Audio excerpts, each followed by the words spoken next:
Okay, and we're live. Hello, everyone. Welcome to the 7th edition of Naviar Virtual.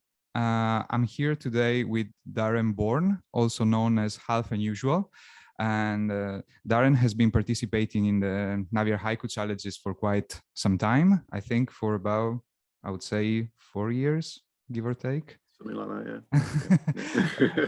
And he performed in one of our physical events back in 2018 in London.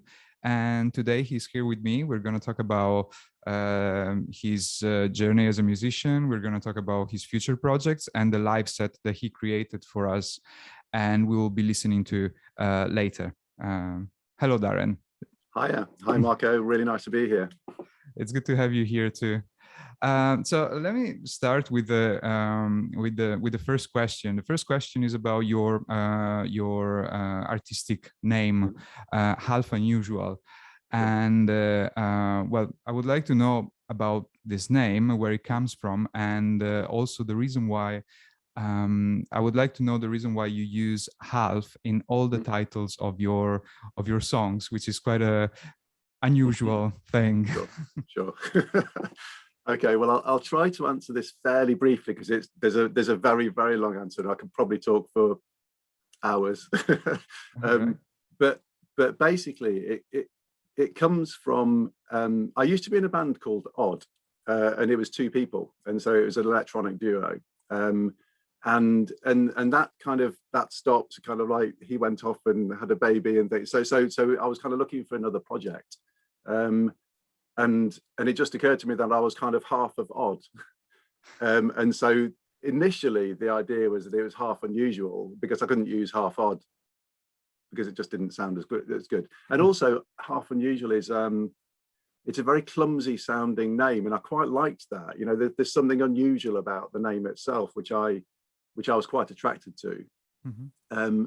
And then after that, it gets really philosophical about kind of, we use the word half a lot as human beings, and actually generally it doesn't mean half. You know, half is a very mathematical term. It's kind of, it means exactly half. But actually the way we use it in language is almost never that. And so what I kept kind of became fascinated with is when I write a track or create a track, I can call it half, even though it's not. The half is anywhere along the continuum sort of thing. And I also quite like the, you know, we have idiomatic phrases like half-wit, half-assed, half, you know, there's something interesting about the way we use the word half. And sometimes it's a bit of a joke, you know, sometimes, you know, half inspired or something for a track that everyone would hope it'd be completely inspired, but it's maybe not. So there's a lot more in there, but I just find it fascinating how many times I can use half, and it always has a very different meaning. So yeah, that's kind of the short answer. Okay, all right. So you basically focused on the more philosophical aspect of the word half, because it's not really it's not really 50-50. It's not Sure. like a split. Yeah. It's more of a I don't know. I've never looked at it in this way, but it's true. It's true. It's a very personal thing when you say when something is half and half. Sure. Okay. Yeah. And the same concept goes for your compositions as well. Yeah. To an extent. And I mean, recently this all kind of connects with lots of other things that I think I'm quite an introspective type of person, and I was recently reading a chap called Dogen, who's quite a famous Zen, very old Zen practitioner in Japan, and half comes up in his writing.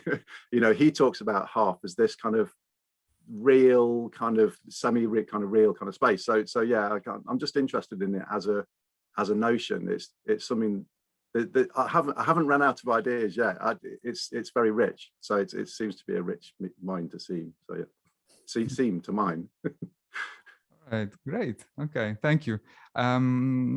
My second question for you is, I would like to know a bit more about your artistic journey, so to speak. So you already mentioned that you used to be part of a band, of a two-man band, but I would like to know how your journey so far looked like and how you got to make the music that you make today. Sure. Okay. Yeah. Okay. I mean, I've always loved music as far back as I can remember. And I'm told, I vaguely remember this, but I'm told as a very, very small child, I sang all the time. I was singing all the time. And I actually remember some of the tunes I used to sing. I'm not going to mention them here because it's like embarrassing. But interestingly, that my parents kind of fed that interest. You know, I was quite lucky, really. I had very supportive kind of parents in that way, and they encouraged me to join a choir, a church choir, at quite a young age. I can't remember how old, but it was very young. It was like, I don't know, 6, 7 or 8, something like that. And I kind of stuck with that, and I kind of, so I was singing a lot in church choirs, and I ended up at the local High Anglican church, which is quite a prestigious kind of choir, and there's a big commitment. So, you know, we had on Wednesday there was a rehearsal and a service. On a Friday there was a rehearsal. On Sunday there was 2 services and rehearsal. So it's a massive thing.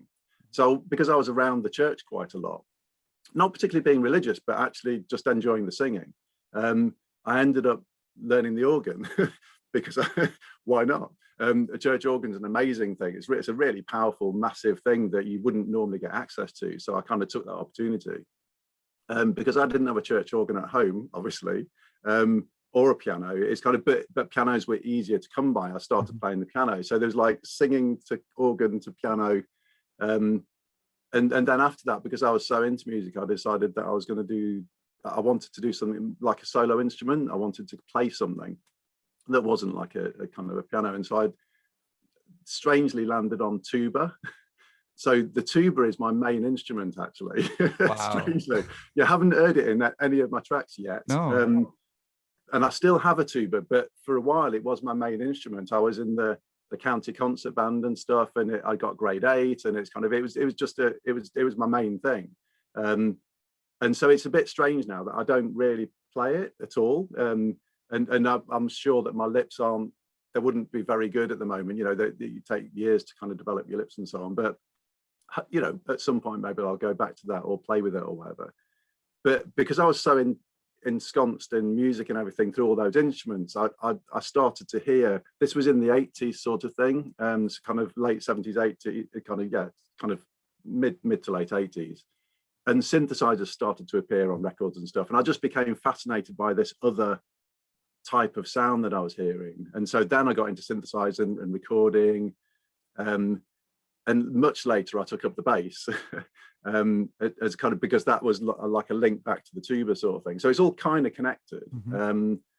And then I ended up getting really interested in the more electronic kind of recording, studio recording type of end of stuff. And I ended up going to university to study that, music and sound recording at Surrey University. It's called the Tonmeister course, which was amazing, actually. And I ended up in the pop music industry as a sound engineer and programmer for a few years, which was great because I kind of traveled with it and stuff. It was really, really exciting time.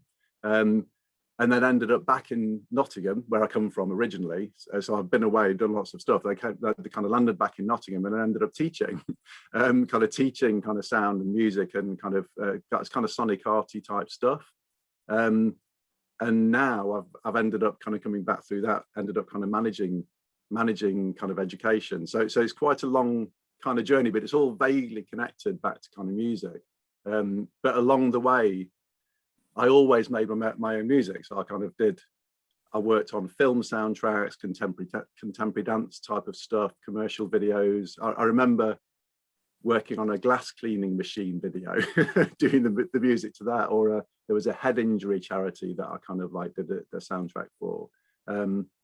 I worked on a CD-ROM. Remember CD-ROMs? I do, yeah. Vaguely. kind of before websites existed, but I was kind of worked on a few CD-ROMs, sound stuff for them and websites and things. So, you know, I think I've just been interested in different ways of approaching sound and music and so on, and trying to kind of just exploring it, really, just having a great time with music and sound, because it's just I just find it a different way of communication. It's different to using words, yeah, that's kind of my journey, really, and that's it really is. It really sounds like a journey. The impression I have is that you, throughout your career, you managed to explore many different genres as well, because you've been saying that you were working on CD-ROMs, but you made soundtracks as well. You've also been teaching. So I have the impression that you had the chance to really explore your creativity fully throughout your career, which is fantastic, I think.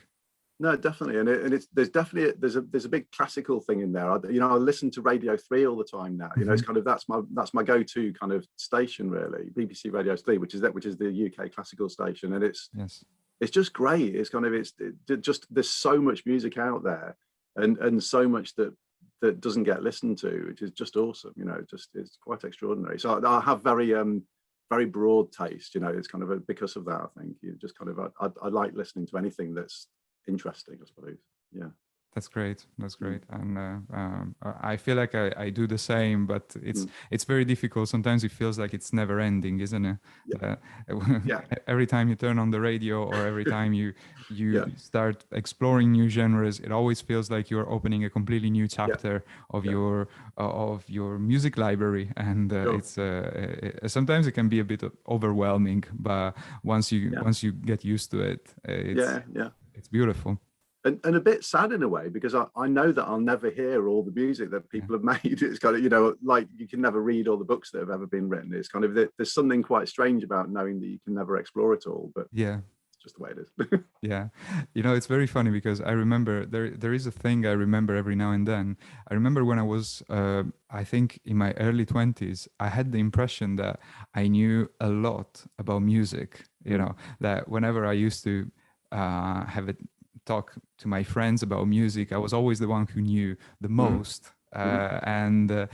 So people would come to me and ask for advices, suggestions, and stuff like that. And now, 10 years later, I have the impression that I don't know anything about music. I think not knowing anything is probably the mark of knowing loads. It's kind of the more you know, the less you know. Exactly. But it's funny, because I really remember thinking, oh, I actually know a lot about music, and I felt quite proud about it. And now it's completely different. Now every time I feel like, oh, I don't know this band, I don't know this artist, I've never heard them before. But it's part of the game. No, totally. And there's so much out there as well. There's so much music out there that I forget what I've listened to and how I've enjoyed things and how it links together. It's extraordinary. It's a great time to be alive music-wise, I think. It is. I totally agree with this. I also wanted to ask you a little bit about your music setup. I know that for many musicians, the music setup changes all the time. It's a constantly evolving kind of thing. But how are you making music these days? Okay. I think there's probably 4 main bits to it, really, currently. So that I'm not sure any of them are any more important in a funny sort of way, but I think my main go-to is my computer. I've got a Mac. It's quite an old Mac, actually, but with kind of lots of plugins and stuff. And it's a real workhorse. And I completely love Ableton Live. It's just the most. It's just a brilliant system, and it's just been updated to version 11, which is even more brilliant. So a big shout out to Ableton Live, and some really interesting plugins, particularly things. I'm really into the new modeling stuff. The Arturia and Softtube. They've done some amazing work. Kind of like, it's almost like you can have that. The Buchla synth that you can't afford, you can have a software version of it that's pretty good, actually. And so there's a lot of computer kind of concentration, but because I spend most of my day on a computer at the moment, I try not to use that too much, because you're just sitting looking at a screen again, sort of thing. So I do have a Eurorack system that's growing and morphing and changing as you kind of get different modules and so on. But with that, I like it to be very physical. And so I'm quite into using kind of little motors and contact mics and breadboard electronics and stuff, just kind of getting my hands dirty sort of thing, which is something you can't do in software in the same way. So there's something about the physicality that I find really, really inspiring. So the third bit is the field recording. I love hearing, as I walk around, everything's music. It's kind of like you just hear a bit of a conversation or something happening, or you think, so I'll whip out my phone and just start recording. You'll hear a lot of that in my stuff, kind of there's a lot of stuff that I've just happened to hear, and I love the spontaneity of that. It's just like a haiku, just I don't control it, it's just there, and you capture it and somehow use it, or maybe not even use it, maybe it's just an inspiration, but I do a lot of field recording. I've got my phone, but I've also got a good friend of mine bought me a Tascam handheld recorder as well, which I sometimes use. It's a bit better quality than the phone, but I love doing that. And then I suppose the fourth strand is the live playing, the bit where it all came from, really. So it's mainly bass at the moment in terms of live playing, but some keyboardy, piano stuff. But I'm in a band, I'm in a gigging band, and that's kind of interesting and very different for me. I spend most of my musical life making strangely abstract, unusual kind of like sonic work stuff, and then I play much more like music with the band, kind of like playing bass, which is actually a really nice kind of relaxation, if you like, from the more, I suppose it's kind of it's probably more cerebral or something, but yeah.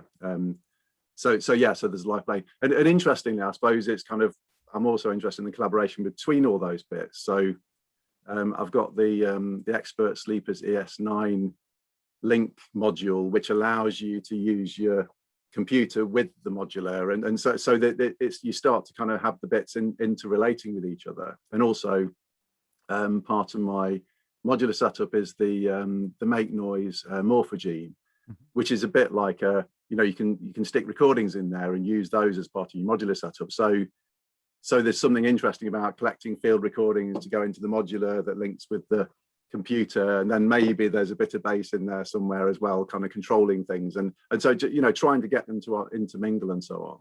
So I suppose there's like a large setup that's all those 4 bits, but to be honest, I mainly concentrate on one at a time, and most of the stuff that I do comes out of one of those kind of little pockets. But yeah, that's kind of the approach at the moment, but it definitely does change over time. Wow. Well, it sounds fantastic. I mean, it sounds like you have the possibility to use different sources of inspiration all the time, from field recordings to a band. It's really, really interesting, and I'm sure that this allows you to also have a lot of variety in your music and in the sounds that you create. Yeah. I think the inspiration is important, because I think with it being quite abstract, it's difficult to nail it down to anything. So actually, yeah, it's about those approaches and stuff that is what it's about. Yeah, it's interesting. Yeah. One thing that you said caught my attention. You basically said that at some point that you try to move away from your laptop a little, because you spend a lot of time in front of a screen during the day, and you just, when you make music, you try to use instruments that allow more physicality, so to speak. And this is an interesting concept, because I think this is a problem that many of us have right now.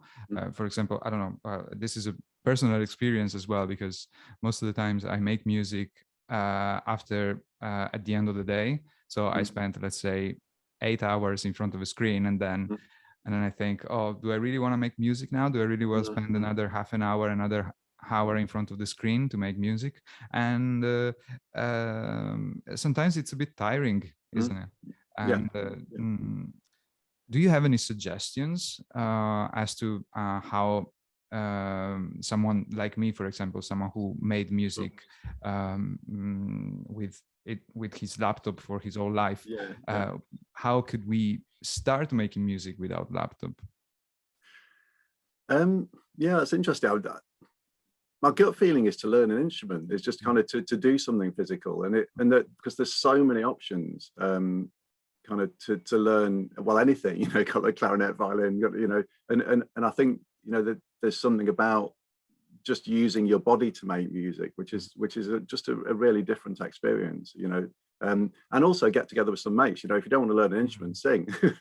Everyone can sing. Everyone can sing. And you know, even if it's, you know, you kind of more talking, singing, like rapping or something like that, you know, it's kind of, there's something about, for me, that although a lot of my music's kind of solitary, you know, it's kind of, although I am in a band, most of my music is solitary. There is something interesting about getting together with people and making it a physical experience that's not near the screen. And it's, you know, I think it's probably easier than people think. You know, I hear a lot of people saying, you know, oh, it's always too late for me to start learning instruments or whatever. But, you know, literally just picking something up and making a noise with it is music, you know, as far as I'm concerned.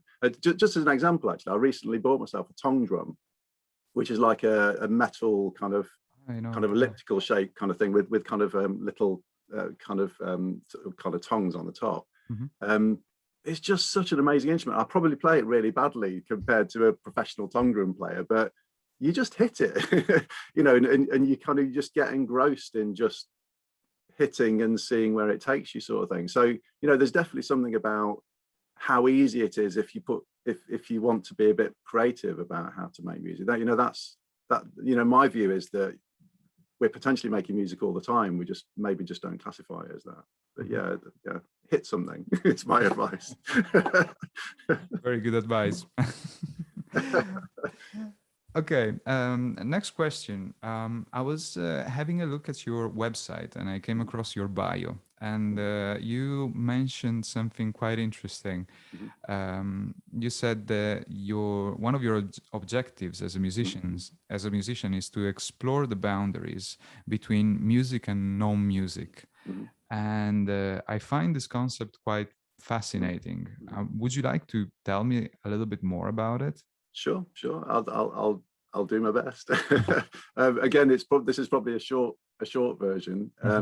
I think it's maybe linked to kind of what I've already said. You know, this thing about, you know, if you want to make music, then just literally hit something. It's just whether other people decide that is music or not. You know, it's probably linked to the kind of, if you think of the visual arts and when you see something that's very abstract, you know, there are people who decide that it's not art. You know, well, that's not art, you know, that's just a pile of bricks or whatever it is. But there's something about, if you decide that it's art, then it's art, you know, and I find that really fascinating, because I think there's a link through there for me to music. You know, it's kind of, if you listen to, I don't know, an easy one is birdsong. If you listen to birdsong and think, wow, that's amazing, you know, that's music. It is music because it's got notes and everything, and the birds are singing it.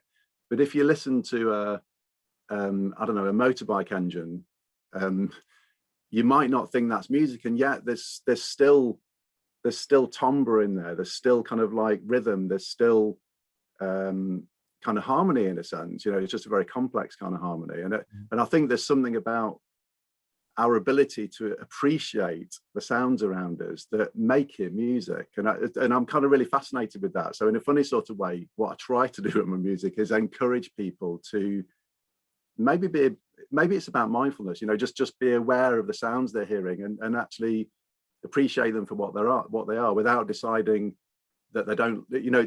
I think we get hooked into liking and disliking, you know, oh, I like this, I don't like that, and spend far too much brain energy figuring out whether we like something or not, and actually not actually listening. And so if we decide that we want to just listen to something, then actually it becomes a very musical experience. You know, you're appreciating sound. You know, a lot of what I try to do is it links through to kind of random processes and so on, and chance. So there's an argument, it's like, well, I didn't write it, I didn't create that. But I work with it. It's a bit like a kind of an improvisation with electronics or something, or a dance, or there's something about the interaction there. So having said that a lot of my music's solitary, in some ways it's not, because I'm dancing with the music. I know that's kind of sounds a bit strange, but it's I do see it as an interaction. So in a funny sort of way, I suppose that's where I'm going with it. It's kind of, that between, can sound be music? Can all sound be music? And if my argument is that if we decide that it can be, then it is. Mm-hmm. I suppose there is an element of uncertainty somehow when we make music and we basically let go in a way. We know that we have control over some aspects of the sounds, but the rest is kind of random in a way. Obviously, if we use field recordings, we are not in control over what's going to happen or what we're going to be recording in the next 5 seconds. Something could happen that could be absolutely unpredictable, and we couldn't know about it. And in the same way, when we are using a particular software or a particular plugin, it's the same thing. We don't know exactly. We can predict it, but we don't have 100% control over it. So I think that the element of uncertainty, what you just said, is quite important. It's really important, and the other end of that as well is that we don't have control over people's ears when they're listening, or their minds. We don't have control over what sense people make of anything, and so there's something really important about that. It's kind of it's like a gift, and people can decide whether they like it or not. It's up to them. It's kind of you can't control it. And I think some people would like to, and they think that they can, but I'm not sure you can. Yeah, it's interesting. Yes, absolutely. All right. Okay. So we, in a few minutes, we're going to be listening to your to the live set that you made for us today. Would you like to tell us a little bit more about it? Because when you sent it to me a few days ago, I started listening to it, and the first thing I thought was how different it is compared to the live set that you made for the event 3 years ago. The live event, it was actually a physical event at the old church in Stoke Newington in London. And so I was just thinking about how different these two live sets are, because the one that you made in 2018 was a very slow crescendo. So there was this build-up that you created using sounds of bells and yes, church bells mostly, and then after, I don't remember, after 10 or 12 minutes, we would end up with a full-scale soundscape. But I remember it being a very, very gradual crescendo, and the one that we'll be listening to in a few minutes is much more energetic compared to the previous one. So I just want to know what inspired you this time. Sure.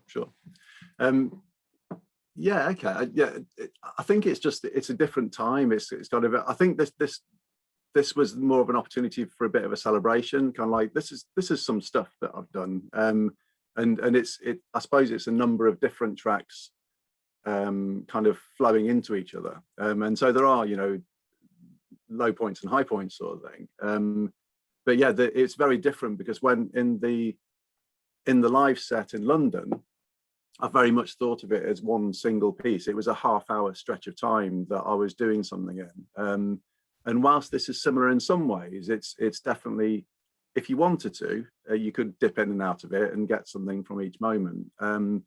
And also, like I say, it's a bit of a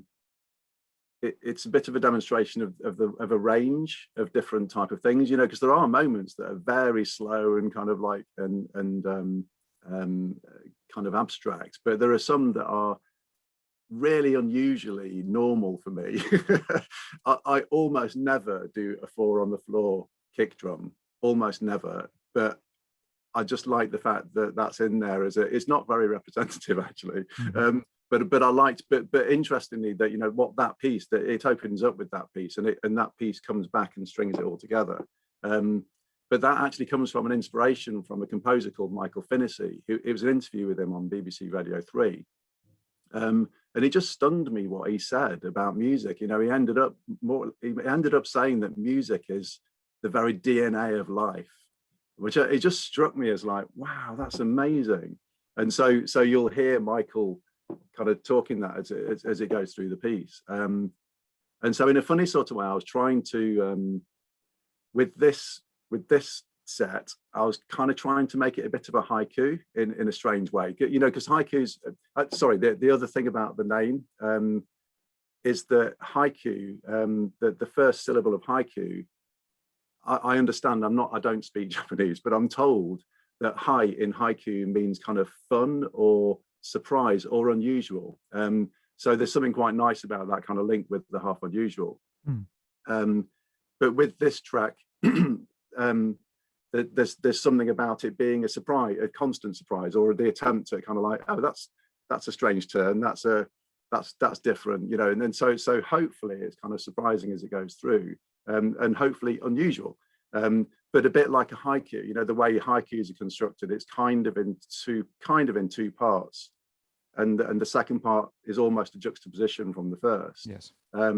So there's something of that in this, and at one point you actually see a haiku being written, and that's the haiku of this piece writing itself.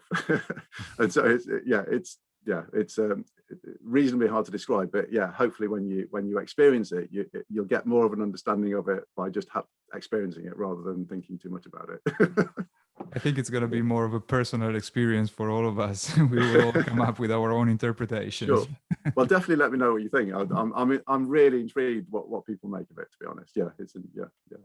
Okay, that's great. And well, you, I forgot to mention that you also made the visuals for this live set. Sure. And did you use any particular programs for this? I ended up using After Effects.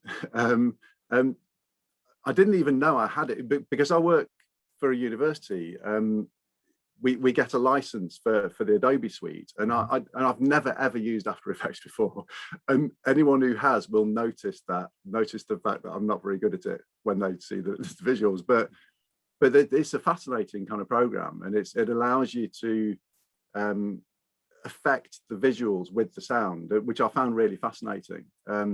So it's mainly done in After Effects and then kind of edited with Premiere, but using the sounds to kind of trigger stuff. And it really inspired me, actually. It's my first relatively major foray into kind of trying to visualize sound, because I realized this was going to go out on YouTube. So I thought, well, it's going to be a bit boring with just some kind of stationary whatever. So I rose to the challenge and thought, right, let's do it. But I found it so inspiring. I think that's another little tendril, you know, kind of going, if we have this interview again in like 5 years time, I think my fifth thing will be like visuals for sound, you know, because I think it's really interesting. So yeah, so let's see where that goes. So yeah, if you have any comments on the visuals, that I'd be intrigued to hear them, anyone who's listening. So yeah. Okay, great.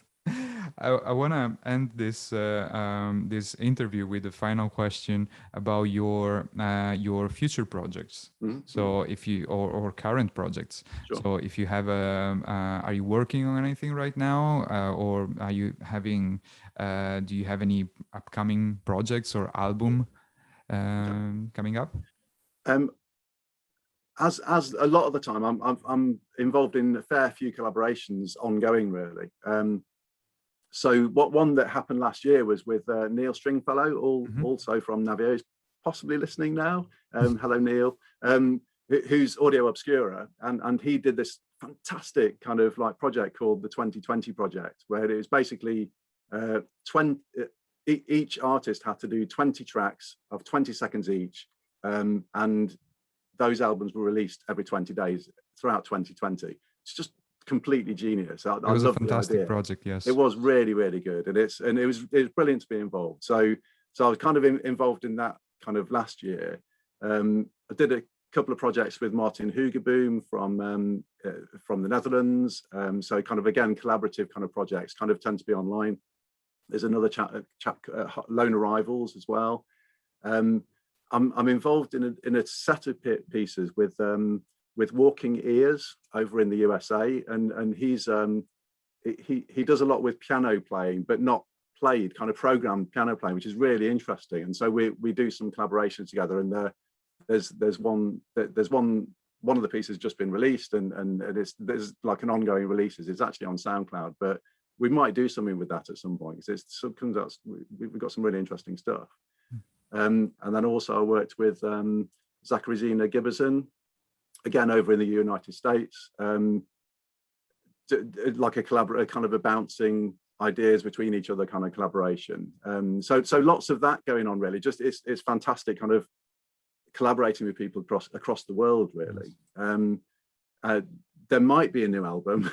I keep intending to do another solo. I've done a solo EP, which is like quite a while ago now, but I'd quite like to do a new album, but it's when I've kind of got the time and energy. Definitely more live playing, and definitely more of that exploring the visuals stuff. And you never know, I might get my tuba out at some point and do something with that. Maybe there's a tuba album out that I should do. I don't know. But yeah, I kind of just like being busy and different. And to be honest, I think one of the main things that I enjoy doing is the weekly Naviar challenge. If I've got time, I really like doing it. It's fantastic as a little inspiration. But I also do the Disquiet one. You know, there's kind of two big weekly kind of like things that I like to engage in if I can, and that's great fun. It's brilliant. So yeah, thank you very much. What I like about your let's say your music routine is that you're able to combine the physical aspect of playing live, let's say, and also these online collaborations with people from all around the world, which is fascinating, because you can basically make the most of the physical aspect of music. So doing rehearsals, playing with a band, perform live. But you can also make the most of online communities, because you can collaborate with people from the Netherlands, from the US on a regular basis, which is something that I noticed in Naviar's community, for example.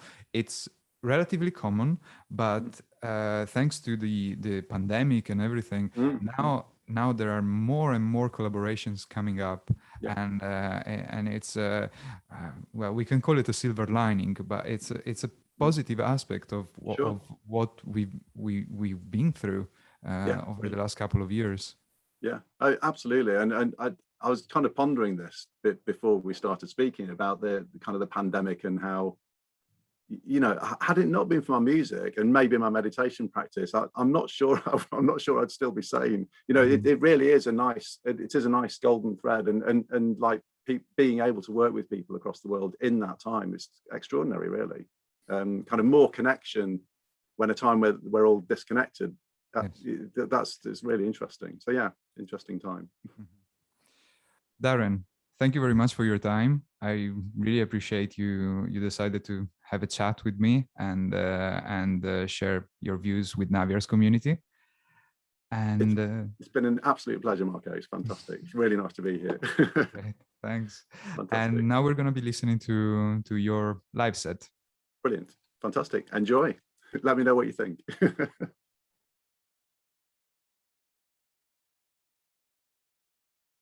Of course you can do anything you bloody well like.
It's not artificial. It's not something neat and tidy on the side like a cup of hot cocoa and a sticky bun.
of hot cocoa.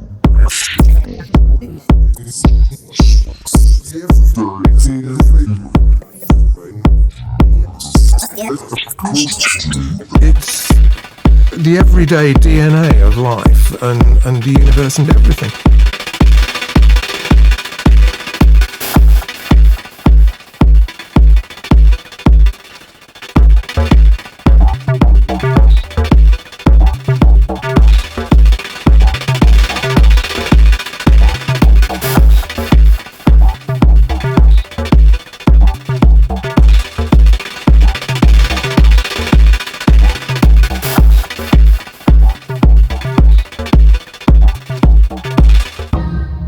See a disk where there is no disk.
There is no disk.